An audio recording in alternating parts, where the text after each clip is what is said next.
আসসালামু বন্ধুরা, জাতীয় নির্বাচন, উপজেলা নির্বাচন, ইউনিয়ন পরিষদ নির্বাচন, কোন এক সাংগঠনিক নির্বাচন, ব্যবসায়িক সমিতির নির্বাচন, কত নির্বাচনে তো আমি দেখেছি। তবে কবরস্থানের কমিটির নির্বাচন কি কখনো দেখেছেন কিনা? আর এমন চাঞ্চল্যকর ঘটনাটি ঘটেছে পাবনায়।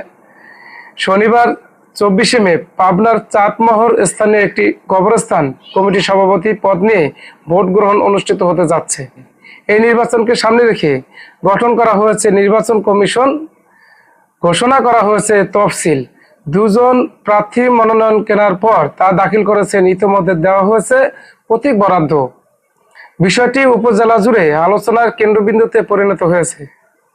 স্থানীয় সূত্রে জানা গেছে, উপজেলার মূল গ্রাম ইউনিয়নের বালুয়াদির মহরখালী ও জগতলা 3 গ্রামের সমাজ নিয়ে গঠিত জান্নাতুল বাকি কবরস্থান আগের কবরস্থান কমিটির মেয়াদ শেষ হওয়ার পর স্থানীয়ভাবে সভাপতি সহ কমিটি গঠনের জন্য তোড়জোড় শুরু হয়।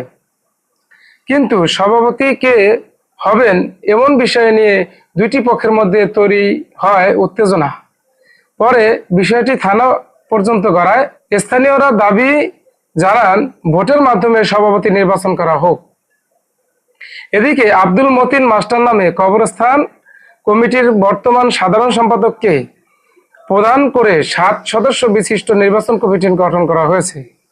এরপর ঘোষণা করা হয় তফসিল। প্রতিটি পরিবার থেকে একজন পুরুষকে ভোটার করে ইতোমধ্যে ভোটার তালিকা প্রকাশ করা হয়েছে। বন্ধুরা, এই কবরস্থানে অবশ্যই ইনকাম আছে, এই মসজিদে অনেক ইনকাম আছে। ইনকাম না থাকলে এই কমিটির সভাপতি সাধারণ সম্পাদক নিয়ে বা কমিটি নিয়ে এত ধাক্কাধাক্কি পাড়াপাড়ি হওয়ার কথা না।